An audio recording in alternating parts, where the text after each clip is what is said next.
Hi, everyone. Welcome to Audrey's reading area. I hope you're ready for part 2 of Grossology and You. Grossology and You, part 2.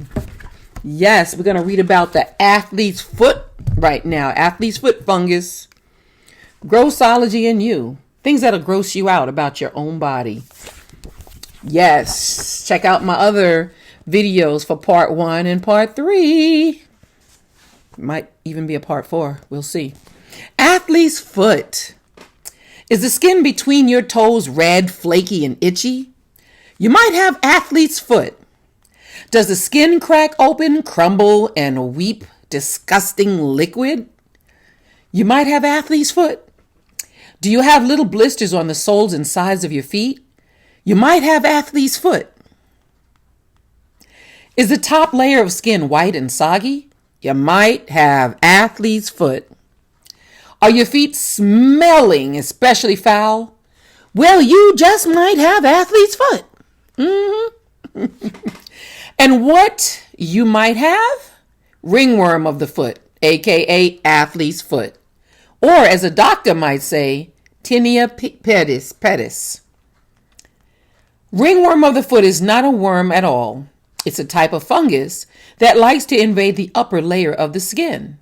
Sometimes this fungus causes circular patches or crusty white lines on the skin. A long time ago, people thought that a worm had crept under the skin and took up housekeeping. The medical word tinea pedis is Latin for a gnawing worm of the feet. But worm or no worm, athlete's foot is still an invasion of a living thing, a fungus. Like they say, there's fungus among us.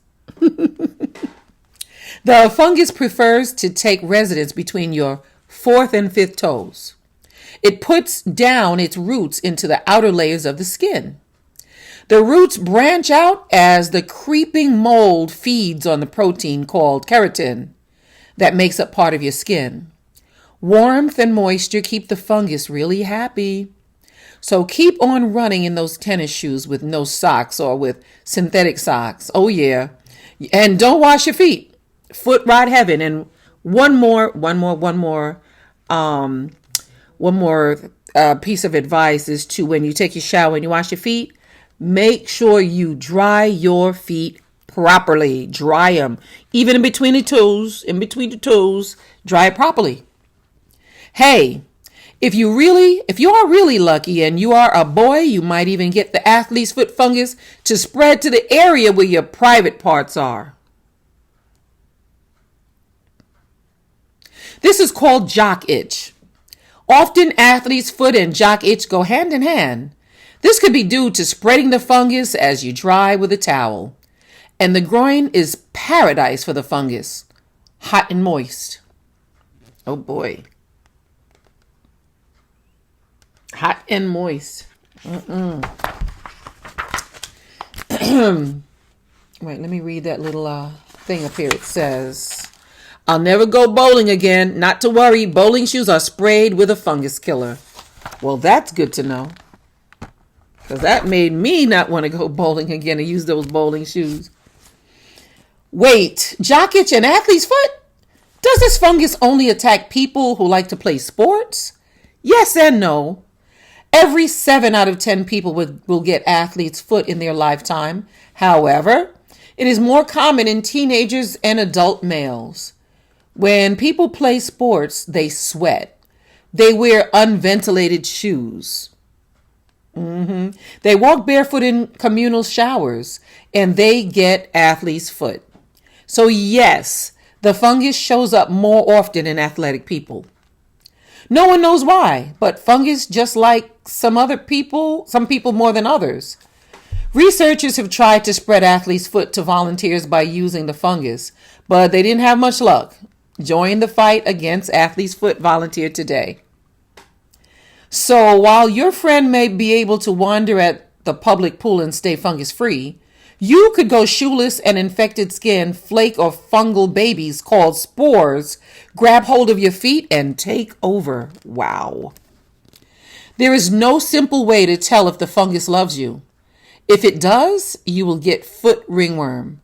If it doesn't, your tootsies will never experience tinea pedis. And the fungus has fun until you treat it and make it go away. For fungal relief, keep the feet clean and moisture free. Like I said, dry your feet properly out of the shower. Blow drying the feet is an odd but great way to make sure they are dry. Over-the-counter medicines can also help, especially ones that contain a chemical that ends in azole. For fungus living between the toes, a spray medicine is better than a cream. If the fungus just won't move out, a skin doctor can prescribe stronger medicines for you. Now, not getting athlete's foot is easy. Keeping your feet clean and dry. Maybe even powder them after a bath. Wear cotton or wool socks. Don't wear the same shoes every day or wear breathable shoes. Don't share towels or shoes. Wear flip-flops or sandals in public showers and swimming pools. If you really want to grow a family of tinea pedis, just do the opposite of all those things I just read. So this says athlete's foot most commonly affects only one foot at a time. Otherwise, it would be called athlete's feet. Feet, more than one, feet. Wow.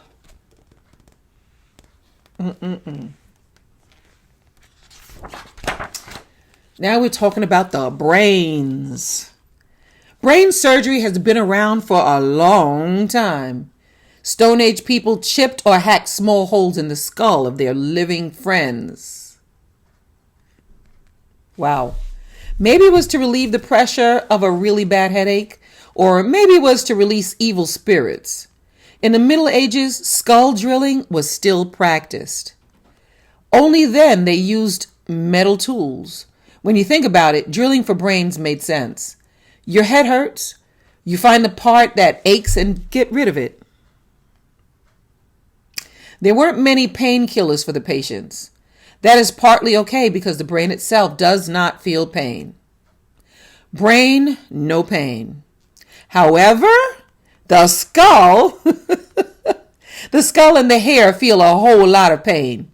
Just think of how it hurts when the class bully pulls your hair. Brain surgery has come a long way. Brains look like your intestines made into a gelatin mold. Wow.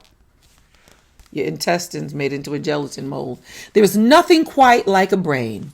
Brains look like a giant gray cauliflower on a very thin stalk, or like half of a peeled orange. Slice a piece of brain and it looks like strudel. Brain strudel. If you've had the rare opportunity to hold a human brain, you would notice that it is firm and spongy. Not really squishy and mushy. If you mix jello and pudding, you would have the texture of a brain. Pickled brains that you can touch are older and harder than a human brain. Your human brain is alive right now. No kidding. Your brain is floating on the end of a thin stem in its very protective case called the bony cap or the skull. It is 1/4 inch thick on top and thicker at the base. The base is the bottom. It is tough stuff, but that doesn't mean you should forget your helmet when you ride your bike. Brain splattered on the sidewalk is not a pretty sight. The skull does what it can, but really hard things like cement and metal can crush it. And this little thing here says, use your heart. One of the great Greek philosophers, Aristotle, thought that the thinking part of the body was the heart. Interesting. Even without hitting the sidewalk, your brain gets slammed around all the time. When you sit up in bed, your brain gets crammed against the back of your skull. Just imagine a poor brain during a roller coaster ride. The brains of boxers who died after a long punching career look kind of like old guacamole. Wow. Actually, the brain doesn't get scraped or bruised easily because it is wrapped in 3 thin, strong bags.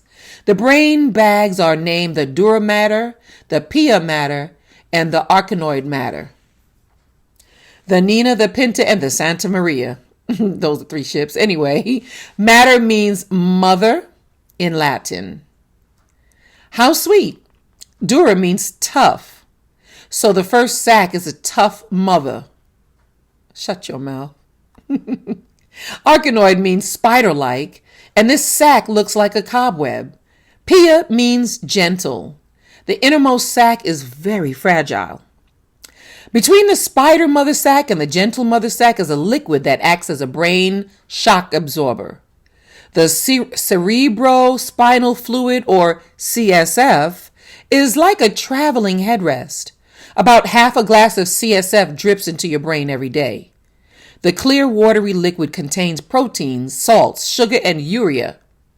Urea is the same stuff that's found in your urine, or your pee-pee, your wee-wee, pee-pee, and your brain floats around in it. The bags, the fluid, and the box are the wrappings around the precious jewel, the brain. The ugly, bumpy 3-pound mass is 85% water.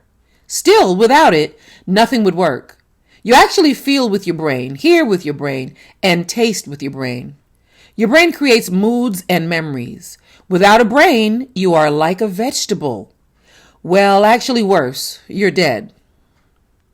Your brain is the control center. It is not a very good-looking control center, gray on the outside, white on the inside, and a worm-like surface. But the 30 billion nerve cells inside constantly fire electrochemical messages. In each second, your brain is capable of sending more messages than the postal service does in your whole lifetime. So who cares if it's ugly? Down here in this little mummy thing, it says, those Egyptian mummies in museums are all brainless. To help preserve the bodies, the brains were removed. They used long hooks to pull each part of the brain out through the nose. Wow. Bruises. We're going to talk about bruises. Which bruise do you choose? Okay, which bruise do you choose? A skin bruise, an eyeball bruise, a fingernail bruise, or a brain bruise? No matter what kind of bruise, it is guaranteed to be puffy, blue, icky, and ouchy. A bruise is a bunch of broken blood vessels under your skin that have leaked. All bruises are made by the bumping, hitting, or smashing of a body part. Bruises are different from cuts because the blood doesn't spill out of the body or outside of the cut. Or outside of the bruise.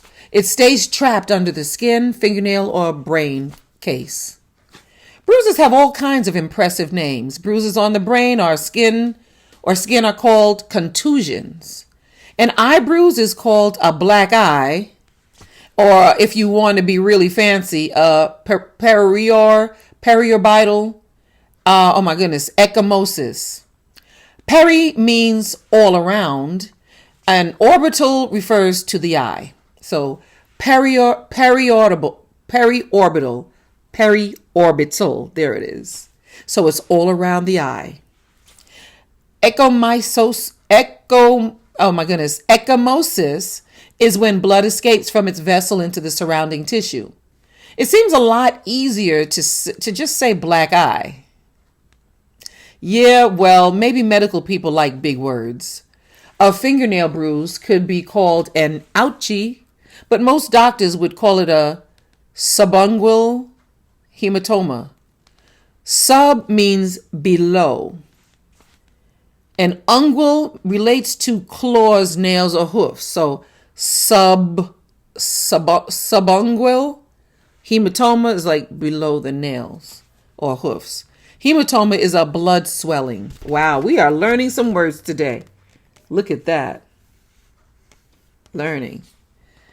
So it is a blood swelling under a fingernail. Enough with the big words. No matter what you call them, bruises are not something you would want to order every day. I would like a vanilla shake and a bruise to go, please. They're very sarcastic in this book. Brain bruises are not very high on the list of choice bruises. Although you can't see a disgusting brain contusion, it can be very dangerous. If a person's brain gets slammed against the skull really hard, it can bruise. Ouch. The first of the 3 brain sacs rips open. The blood oozes out of the brain and into the second sac. It would be like wrapping pudding into 3 bags, and the bag closest to the pudding tears open. So the goopy pudding drools out and gets trapped in the second bag.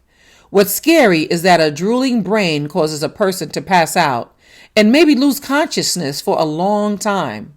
Most people are lucky enough to not get brain bruises. Wow. Down here it says, cartoon characters often put a stake on their eyes to heal a black eye. Actually, this used to be a common practice about 50 years ago. It turns out that the stake doesn't do anything special. It's just cold. It's just cold. So an ice pack would work just as well, though it wouldn't be as tasty when cooked.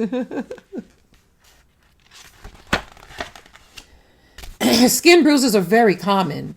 You probably get several every year. Your skin is the largest organ of your body. Did you know that your skin is an organ of your body, and it's the largest organ in your body? That's right, your skin. Skin. Its job is to protect you.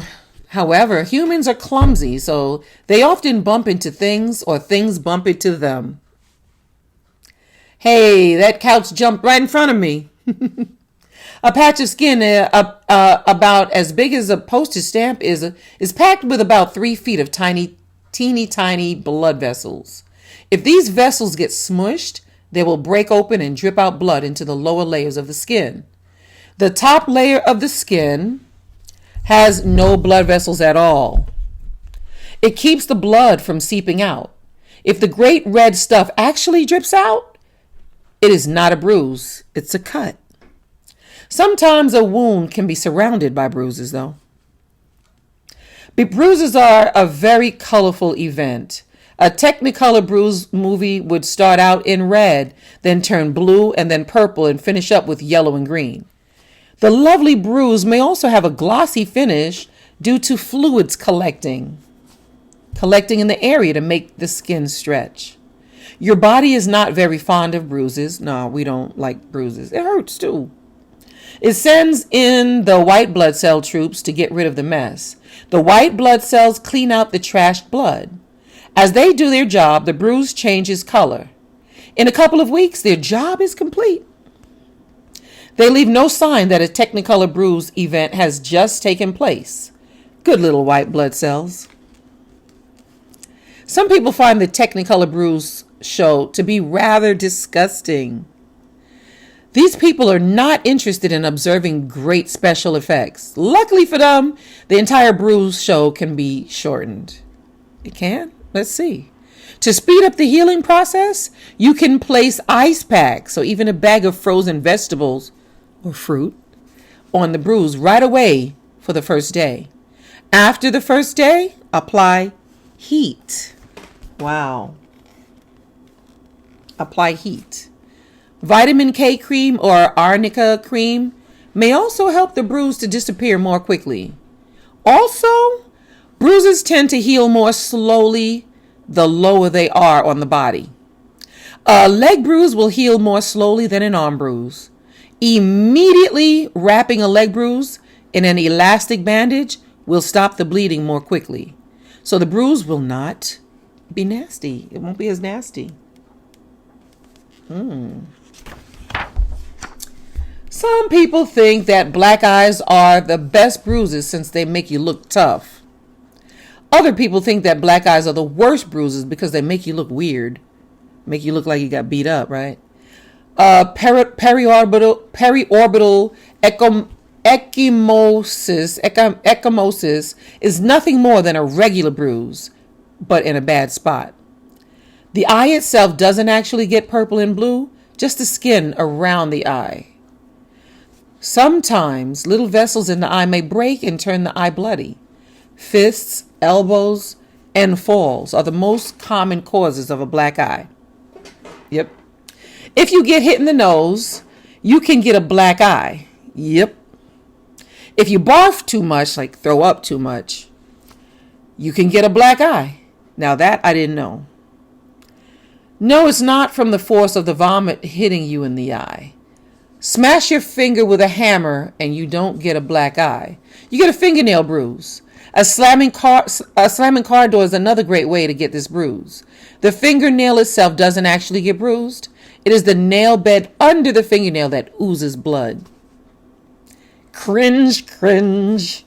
The problem with this bruise is pressure. With pressure comes pain. Oh, the pain. Your little pinky can become the only thing you think about. The answer, relieve the pain. That is, if you can take the cure.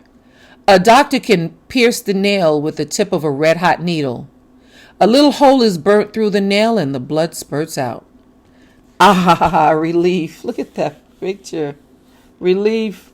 I'm going to read this to you right now. It says, caution, flammable. Fingernail bruises under fake nails cannot be cured in this manner without the risk of setting them on fire. Oh boy. Oh boy. You heard? Wow. Wow. Eyeballs. Oh my goodness. OMG. We're going to read about eyeballs now. Wow. What do we know about eyeballs? So here we go. Eyeballs. Eyeballs. French fried eyeballs laying in a pool of blood. Yuck. How unsightly. Every day you look into a lot of people's eyes and it's not icky. But when it comes to eyeballs, you may get the creeps just thinking about them. Imagine slipping your hand into a bucket of slimy eyeballs. Ew. Or slicing an eyeball and watching it ooze. Stop before I get nightmares. As you walk, your eyeballs jiggle in their fat, cushioned sockets. The whole eyeball is no bigger than a ping pong ball. It takes up about half of the socket space. So it's like a jelly-filled ping pong ball in a teacup. Interesting. Your eyeball doesn't fall out when you lean over or walk because it is held in by 6 hard-working muscles. Without the muscles, eyeballs would be popping out all over the place. The muscles also pull your eyeballs back and forth so you can read and look around. Watch your babysitter's eyeballs while reading this book. The eyeballs don't move along smoothly. They jerk along like a fish caught on a line. The eyeball muscles yank, heave, and tug at the eyes to move them along. Each day, these muscles move about 100,000 times. For your leg muscles to get the same workout, you would have to walk about 50 miles. Wow. What is better than getting poked in the eye with a sharp stick? Most anything is better than getting poked in the eye with a sharp stick. Your eyes are protected, nestled in a hole with a forehead roof and a cheekbone floor. Wow. So I'm going to read what's on her skirt right now. It says, odd eyeball sayings. The saying followed by what it means. My eye nonsense. Keep your eye on the ball. Be alert. Keep your eyes peeled. Be extremely alert. Pull the wool over your head, over your eyes. Pull the wool over your eyes to fool someone. Sight for sore eyes, something that gives pleasure. Red eye special, travel in the middle of the night. An eye for an eye, tit for tat. Apple of my eye, means my darling. Dead eye, sure shot. Evil eye, bad luck. Twinkle of an eye, very quickly. Stink eye, dirty looks. I'm going to read this part right here, this little thingy right here. It says, in 1793, a French girl was born with one eye in the center of her forehead. Her one eye worked just fine for 15 years until she died. Wow. Wow. So she lived till she was 15 years old. And then she died. Eye dissection. What you need. Oh, we are not going to read that. I'm going to hold it up and you can pause it and read it. Pause and read. A tough fibrous case called a sclera covers the eyeball. This is the white part of the eye. Don't fire until you see the whites of their eyes. The clear, tough coating over the colored part of the eye is called the cornea. Your eyelid also protects your eye. Like when you close your eye, it protects your eye. Throw a wadded sheet of paper at your best friend. His or her eyelids will close. We will protect you, eyeball. If all of the protection failed and you got poked in the eye with a sharp stick, it would be very gooey. Beneath the white eye case is a bunch of jelly called Vitreous Humor. Wow. What's so funny about it? Not humor as in ha ha ha humor, but humor as in the Latin word for moisture. The fluid is similar to thick white eggs or thick egg whites. The vitreous humor stops the eyeball from collapsing like the water in a punctured water balloon. A collapsing eyeball would be a very nasty thing. Ew. Look into my eyes, deep into my eyes. What are you seeing when you do look into someone's eyes? The front window is the cornea. It is actually a tiny bulge on the smooth eyeball. Doctors shave off layers of the cornea with lasers to correct eyesight. Here, let me just carve off a little of your eyeball. The cornea bends light as it comes into your eye. Changing the way light bends will make objects clearer. Interesting. The aqueous humor bathes the area behind the cornea. The aqueous means water and humor meaning moisture. So the aqueous humor is a watery liquid. It seeps into the front of the eyeball through the pupil. So you have a type of tears on both sides of your eyes. If you cut into the front of an eyeball, the stuff seeps out. What color are your irises? The part that people notice is the iris, the colored part of the eyeball. What color are mine? Brown. In the middle of the donut-shaped iris is a hole. The hole is called a pupil. Basically, the pupil is nothing at all, an empty space. So everyone has a hole in their eye. If there is little light, the iris pulls back to make the hole larger. If there is a lot of light, the iris moves in to make the hole smaller. If you had a teensy light bulb inside of your eyeball, the light would shine out through your pupil. Whoa. The pupil is a keyhole into your eyeball. Medical people use a special instrument with a light and lenses to peek into the area behind the hole in your eyeball. The pupil opens to the lens. Think of M&M's candy that has been left in the sun for a short time. No, not the peanut kind, okay? The sides are soft and the middle is still firm. The lens is similar. Unlike the candy, the lens is flexible. Tiny muscles make it fatter to see close and flatter to see far. The lens is used for the fine focus, while the main focus is in the cornea. Behind the lens is the eye gelatin and the back wall, and that's it. But how does the eye work? Since you insist, here goes. Light bounces off an object. The cornea bends the light rays and sends them through the pupil. Then the lens does some fine tuning. The light goes through the gelatin in the eyeball and lands on the back wall where a little upside down image is formed. The back wall transmits the message through the optic nerve to the brain. 0.002 of a second later, where the brain sorts it all out. Wow. Wow, look at all of that. Flips it upside down. And that's how your brain sorts it out. So I'm going to read you this little part right here. It says, belladonna, what a beautiful name. Deadly nightshade is another name for this poisonous, not so beautiful herb. Put a drop of the sap in your eye? No. This is what women did during the Italian Renaissance to enlarge the pupils of their eyes. Okay. That is the end of part 2. All right. Stay tuned for part 3. See you soon. Audrey's Reading Area. Don't forget to hit that subscribe button. Smash it.